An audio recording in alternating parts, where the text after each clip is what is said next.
इन लोग को ज्ञान सच में है या फिर समाजवादी बात टोपी पहनने समाजवादी हर नेता समाजवादी नहीं बनता। अच्छा समाजवादी विचार होना चाहिए। हाँ जब आप कार्ल मार्क्स के विचार को नहीं समझते ये कहाँ समाजवाद है? समाजवाद है कहीं कोई पढ़ने के लिए उनकी अलग व्यवस्था है, कहीं गरीब के पढ़ाने के लिए व्यवस्था नहीं, उनके घर की व्यवस्था नहीं, तो रिजर्वेशन जो का तकलीफ आपको पार्टियों से है या फिर पार्टियों नेताओं से से नहीं, है या फिर व्यवस्थाओं से व्यवस्थाओं से है। हाँ। व्यवस्था होनी चाहिए। तो आप दुनिया भर नेता को जो बहुत अच्छा काम किया वाजपेयी जी थे, वाजपेयी थे। बिल्कुल हाँ। बिल्कुल वाजपेयी जी को बताइए संसद में सुनने के लिए पक्ष विपक्ष सारे लोग रहते थे, अजात शत्रु कहे जाते थे। अच्छा बताइए वाजपेयी जी जो भी बोलते थे, हाँ। आप बताइए नेहरू जी से संबंध क्या हो कि आपने बताया कि मेरा लल्लन यादव जी।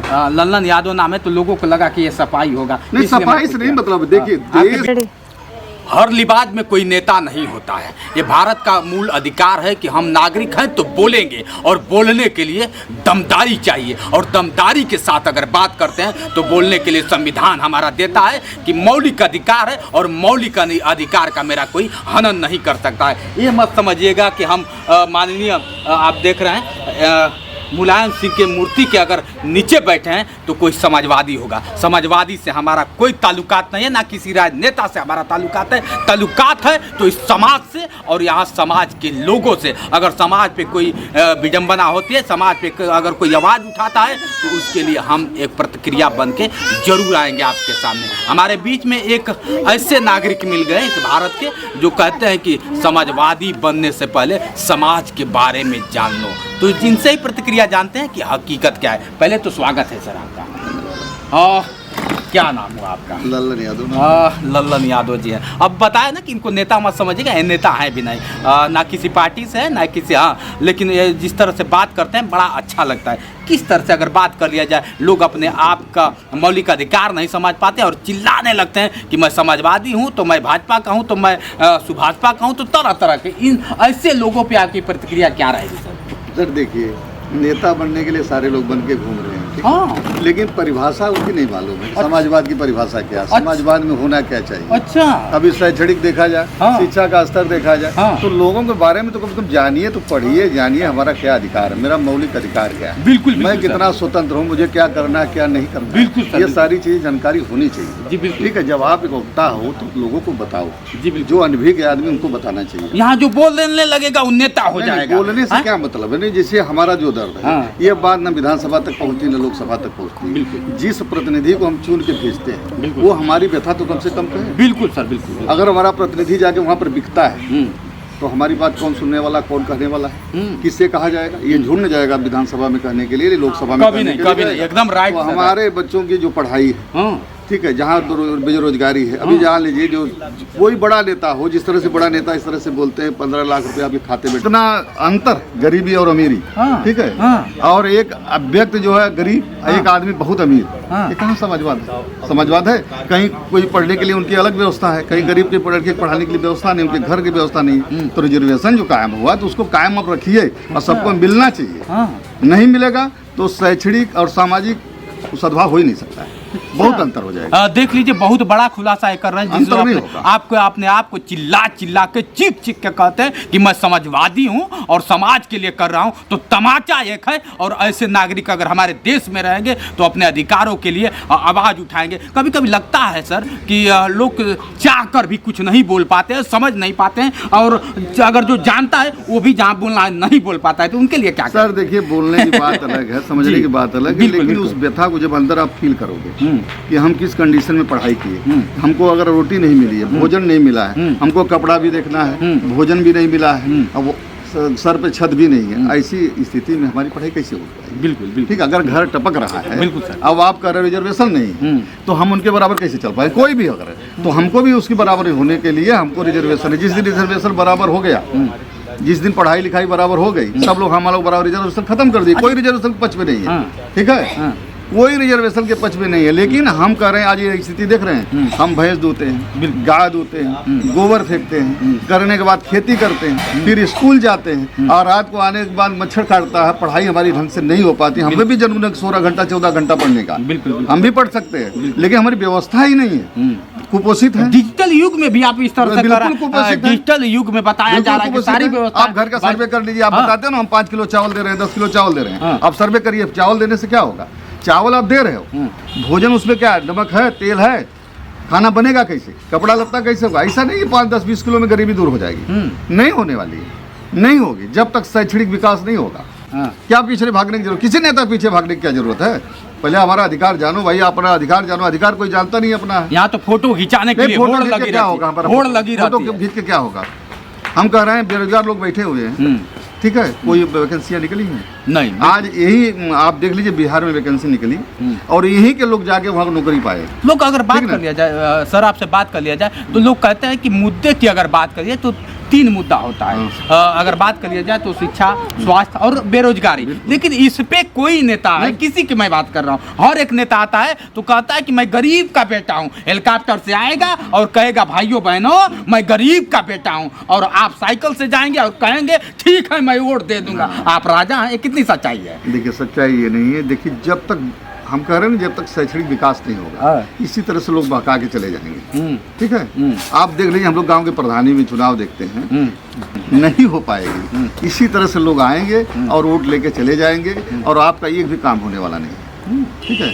इसमें दोष किसका है? किसका दोष क्या? व्यवस्था का दोष है, व्यवस्था का दोष है। अपने सुधरेगा इसलिए कि जैसे सब चीज़ आप अनिवार्य कर रहे हो, आप ये बच्चों को पढ़ने के लिए विद्यालय भेजा जा रहा है, ठीक है, पढ़ रहे हैं। लेकिन जब प्रकाश जी थे, ठीक है, जब ये इनसे बाहर थे सपा के साथ, ठीक ना, तब तो बड़ी बड़ी बात कर रहे थे, भाजपा के खिलाफ बोल रहे थे कि इनके अगर इनके यहाँ जाना है तो पाव पढ़ना पड़ता है, ठीक है, स्टूल मिनिस्टर हैं, फलाने ठिकाने, तमाम तरह के लोगों का अब सब तरह से बोले भी हैं, ठीक है। मैं उस पर नहीं जाना चाहता हूँ, लेकिन आप क्या उस पर कायम रहेंगे अगर आप उनके साथ हो? अरे अभी तो हाल जाके विधानसभा में बोले हैं, तो फिर कहें कि मैं पिछड़ों की बात करता हूँ, दलितों की बात करता हूँ, अति पिछड़ों की बात करता हूँ, लेकिन कारण क्या है भैया तो कि मैं छोटी जाति से आता हूँ इसलिए नहीं। अभी अखिलेश होते तो सब जय जयकार करते, और जो दल की बात करते हैं, अगर अखिलेश होते वो भी तो दल बदले, मुझे दल बदलू कहते हैं। अखिलेश जी तो सीधे बोल रहे जाति जनगणना करा लीजिए, ठीक है, वो तो बोल रहे हैं जाति जनगणना, जैसे बिहार के तर्ज पर यहाँ भी करवा लीजिए। दिक्कत क्या है? जब जनगणना नहीं होगी, आप पशुओं की गणना कर रहे हो, जमीन की गणना कर रहे हो, सब चीज़ की गणना हो रही है, तो मनुष्य की व्यवस्था की गणना क्यों नहीं करोगे? आप मनुष्य की गणना कर लीजिए, व्यक्तियों की गणना कर लीजिए, जो है उसके हिसाब से दे दीजिए। गणना तो होनी चाहिए ना, जब जैसे मानव अधिकार, जैसे आप व्यवस्था कैसे देख करेंगे उसका? कैसी व्यवस्था होगी कि इनको जब संख्या का पता नहीं, संख्या का पता ही नहीं चलेगा तो आप व्यवस्था कैसे बना पाओगे? आप कह रहे हो हम इतना, हम कह रहे हैं इतना है, तो आप गणना करा लीजिए, दूध का दूध पानी का पानी हो जाए। अच्छा, हाँ बिल्कुल हो जाना चाहिए। क्यों आपको तकलीफ भाई? किसी को तकलीफ क्यों होना चाहिए? हाँ आप 10 आदमी हो तो 10 आदमी आप ले लो, जो व्यवस्था बनती है, हाँ उसमें कोई दिक्कत होनी नहीं चाहिए। अगर अधिकार साहब ने कहा था शिक्षा श्रेणी का दूध, जो जितना पिएगा दहाड़ेगा। अगर आप पत्रकार बंधु हैं, आप किसी से डरेंगे? कभी नहीं, कहीं जाएंगे। अभी एक प्रधानाचार्य की ऑफिस में जाना होता था, मुझे याद, जब वो लोग पढ़ते थे प्रधानाचार्य की ऑफिस जाना होता, लोग कांपते थे। अच्छा, ठीक है, आप अपनी समस्या कहीं भी लेके जा सकते हैं, किसी अधिकारी से कर सकते हैं। मैं पार्टी बेस की बात नहीं कर रहा हूँ, जितना ये जो आपके दिनचर्या है। मंदिर बन रहा है, बता रहे हैं कि मंदिर बन रहा है, क्या दिक्कत? लेकिन स्कूल की बात नहीं हो रही है, स्कूल की नहीं, तो इस तरह से मंदिर से नहीं व्यवस्था हो सकता है। मंदिर क्या करेगा? मंदिर आपको रोटी देगा, मंदिर आपको भोजन मिलेगा, मंदिर आपको पढ़ाई देगा। आप विश्वविद्यालय क्यों नहीं बात करते हैं? कॉलेज की बात क्यों नहीं करते? जितना आप मंदिर पर ध्यान दे रहे हो उतना कॉलेजों पर ध्यान दीजिए, स्कूलों पर ध्यान दीजिए। मंदिर से क्या होगा बताइए? मंदिर घंटा बजाने से हमारी पढ़ाई पूरी हो जाएगी, घंटा बजाने से मुझे रोजगार मिल जाएगा। जो जहाँ पर है, धर्म के बारे में नहीं मैं बोल रहा, धर्म सबको है, सब लोग माने, स्वतंत्र हैं, सबको अधिकार है। लेकिन जिस तरह से मंदिर का मुद्दा, मस्जिद का मुद्दा, ये सब ठीक नहीं है, ये मुद्दा नहीं होना चाहिए। नहीं, देखिए सबको अधिकार भारत में है। देश की स्वतंत्रता में सारे लोग काम किए, सारे लोग रहे हैं, सबका उनका उतना हक होता है। और एक पर्टिकुलर बना के जात विशेष पर किसी को बोला, ये गलत बात है। किसी नेता को आप मानते हैं, किसी नेता को जो बहुत अच्छा काम किया? वाजपेयी जी थे। वाजपेयी थे, बिल्कुल बिल्कुल। वाजपेयी जी बताइए, संसद में सुनने के लिए पक्ष विपक्ष सारे लोग रहते थे, अजात शत्रु कहे जाते थे। अच्छा, बताइए वाजपेयी जी जो भी बोलते थे, आप बताइए नेहरू जी से संबंध नहीं था उनका, किससे नहीं, कौन, मतलब सुनने के लिए लोग आतुर रहते थे वाजपेयी जी, ठीक है। मैं भाई वाजपेयी जी को मैं बहुत मानता हूँ, दिल से मानता हूँ। हाँ, ऐसी बात नहीं, वाजपेयी जी की जब नहीं, कुछ लोग कहेंगे कि क्या कि आपने बताया कि मेरा लल्लन यादव जी लल्लन यादव नाम है, तो लोगों को लगा कि ये सफाई होगा। नहीं, इसलिए मैं सफाई से पूछ नहीं, लिया। मतलब देखिए आपके देश विचार बड़ा उच्च है, देश- इसलिए मैं देश इसको के- क्लियर कर दिया कि आप किस नेता को मानते हैं। हाँ। इसलिए मैं क्लियर कर दिया कि जो लोग समझते होंगे अरे लल्लन यादव होगा तो अखिलेश यादव, मुलायम यादव की ही बात करें। लेकिन जिस तरह से आप पढ़े हैं, आपकी जिस तरह से वाणी निकल रही है, जिससे शब्दकोश निकल रहे हैं, लगता है कि आप बहुत करीब से जाके पढ़े हैं, इसलिए कह रहे हैं। सच्चाई तो नहीं यही नहीं है। सर, ये देखिए हाँ। देखिए, देश जात पात मजहब से नहीं चल पाएगा, हम्म। एक सूत्र में बांधना पड़ेगा, एक माला में पिरोना पड़ेगा। आखिर इसको कैसे दूर किया जा सकता दूर है? किया जाएगा, सबको सबका अधिकार मिलना चाहिए। बिल्कुल, जब तक अधिकार नहीं मिलेगा तो विरोध होगा। जैसे घर में आप परिवार में एक भाई को आप ज्यादा दे दिए हिस्सा, एक भाई को कम दे दिए, आप जबरदस्ती आप नहीं देना चाहते हो, डर गए आप, भय के मारे नहीं बोलेगा, लेकिन उसकी अंदर आत्मा जो है ये हमेशा क्रोधेगी कि नहीं, हमको हक नहीं दिया, हमको हक नहीं दिया, तो एक विरोधाभास तैयार होगा और धीरे धीरे वो रूप दूसरा धारण करेगा। तो इस तरह से आप कहाँ माला में पिरो पाओगे, एक माला में नहीं आ पाओगे। अगर आप चाहते हैं कि जाति जनगणना हो, हाँ, हैं? बिल्कुल सबका चाहते हैं। अधिकार बिल्कुल होना चाहिए, बिल्कुल, क्यों नहीं होना चाहिए। जाति जनगणना तो आपका अधिकार कराने के लिए, सब चीज की गणना आप करा रहे हो, जाति जनगणना करने में क्या दिक्कत है? आप बैठ जाइए, गणना करा लीजिए, उसी के हिसाब से उनकी व्यवस्था बनेगी ना कि आप भाई 20 लोग हो, 50 लोग हो, तो आपको 50 रोटी की व्यवस्था करी जाए, आप 15 हो तो 15 की व्यवस्था की जाए। जो जितने हैं ईमानदारी से उनकी गणना हो जाए, उनके लिए व्यवस्था हो जाए, जैसा जिसकी नौकरी होगी अपना लेगा। बिल्कुल ठीक है, सबको अधिकार है ना। हाँ, बड़ा अच्छा लगा आपसे बात करके। लेकिन हाँ, आपको बता दूं, एक लोग कहते हैं ना कि गांव गिराव के लोग क्या जानते हैं, ये भी गांव से आते हैं और गांव से तो पूरा इतिहास लिखा गया है, इनसे सीखिए। और आजकल के जो अपने आप को सच में कहते हैं कि समाजवादी बनते हैं, भाजपावादी बनते हैं, अम्बेडकरवादी बनते हैं, लेकिन उसके बारे में जानते नहीं हैं। लेकिन हमेशा झंडा डंडा लेकर और फोटो कब तक नेताजी ने कहा था, और उसमें सोमनाथ चटर्जी शायद बिल्कुल समझ रहे हैं ना।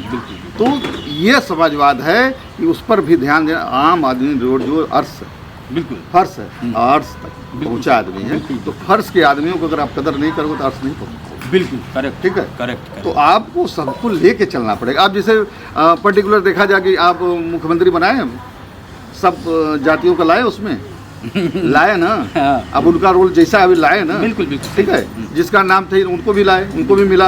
ये तो नहीं हुआ कि नहीं उनको हटा दिए, वो एक ही आदमी रहेगा। बिल्कुल शिवराज सिंह गए, जी जी, दूसरा आए, हाँ हाँ, वहाँ आए, वो ये तो तो आना गया ना जाना, संदेश, बिल्कुल, तो आना है, करना पड़ेगा। चलिए, आपने समय दिया इसके लिए बहुत बहुत धन्यवाद। लेकिन हाँ, इनके बातों से आप कितना सहमत हैं कमेंट करके बताइएगा। एक मौलिक अधिकार की बात करते हैं, एक जन मानस की बात करते हैं, और एक खुद में एक आम जनता है। तो जनता का भी हक है, हमें और आपको भी हक है, जितना कि प्राइम मिनिस्टर को हक है, राष्ट्रपति को हक है, उतना ही हक हमें भी है और आपको भी है। तो आज के लिए इतना ही। बने रहे वीडियो के साथ। मैं हूँ जितेंद्र और आप देख रहे थे जोश एक्सप्रेस। नमस्कार।